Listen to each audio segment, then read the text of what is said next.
আসসালামু আলাইকুম প্রিয় দর্শক।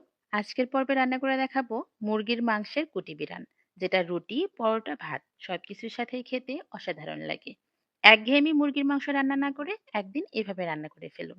মুরগির মাংসের কুটি বিরান রান্না করার জন্য আমি প্রথমে একটা প্যানের মধ্যে পরিমাণ মতো তেল দিয়ে দিলাম। তেলটা হালকা গরম করে নিয়ে এখন দিয়ে দিচ্ছি এখানে গোটা গরম মসলা আর সাথে কয়েকটা আস্ত শুকনা মরিচ। গোটা গরম মসলার মধ্যে এখানে তেজপাতা, সাদা এলাচ, দারচিনি, কয়েকটা কালো সাদা গোলমরিচ আর লবঙ্গ আছে। এই মসলাগুলোকে আমি কয়েক সেকেন্ড ভেজে নিয়ে এর মধ্যে দিয়ে দিচ্ছি পেঁয়াজ কুচি আর রসুন কুচি। এই রান্নায় কিন্তু অবশ্যই রসুন কুচিটা ব্যবহার করতে হবে, এতে করে খুব সুন্দর একটা ঘ্রাণ অ্যাড হবে। পেঁয়াজ রসুন একদম লাল লাল করে ভেজে নিতে হবে, ঠিক যেমনটা আমরা ফোড়নে ব্যবহার করি। পেঁয়াজ রসুন লাল লাল হয়ে গিয়েছে। এখন এর মধ্যে আগে থেকে কেটে পরিষ্কার করে রাখা মুরগির মাংস দিয়ে দিচ্ছি।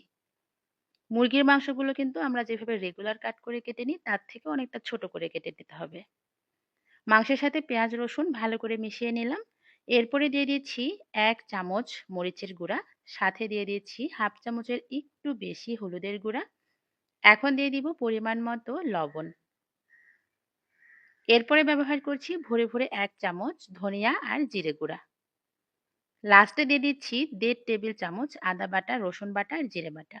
মুরগির মাংসের যেকোনো রান্নায় রসুনটা একটু বেশি ব্যবহার করবেন আদার তুলনায়।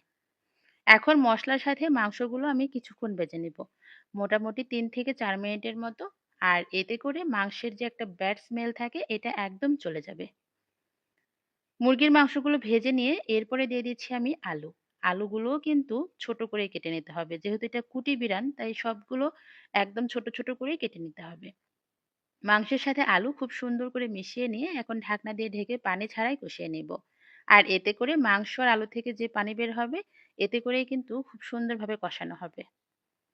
মাংস আর আলু মোটামুটি কিছুক্ষণ কষিয়ে নিয়ে এখন আমি এখানে পানি ব্যবহার করব। এই রান্নায় কিন্তু কোনো প্রকার ঝোল থাকবে না, আর সেই পরিমাণ মতোই আপনাকে পানি ব্যবহার করতে হবে। আমি এখানে ১ কাপেরও কম পানি ব্যবহার করছি। আর যেহেতু ব্রয়লার মুরগি খুব তাড়াতাড়ি সেদ্ধ হয়ে যায়, তাই খুব বেশি পানি দেওয়ার প্রয়োজন হবে না। পানিটা দিয়ে সবকিছু আবারও নেড়েচেড়ে মিশিয়ে নিলাম। নিয়ে ঢাকনা দিয়ে ঢেকে পানিটা শুকিয়ে আসা পর্যন্ত রান্না করতে হবে।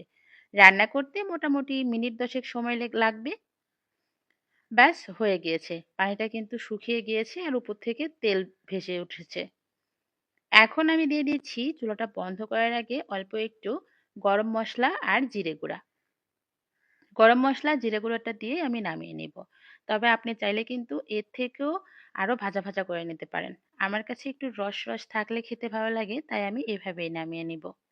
রুটি, পরোটা, ভাত সবকিছুর সাথে খাওয়ার জন্য একদম রেডি হয়ে গিয়েছে মুরগির মাংসের কুটি বিরান। এই সহজ রেসিপি অবশ্যই বাসায় একদিন সবাইকে তৈরি করে খাওয়াবেন। দেখবেন সবাই অনেক বেশি প্রশংসা করবে। একঘেয়েমি মুরগির মাংস রান্না না করে একবার এভাবে রান্না করবেন। সবাই ভালো থাকবেন। Thanks for watching. আল্লাহ হাফেজ। আসসালামু আলাইকুম।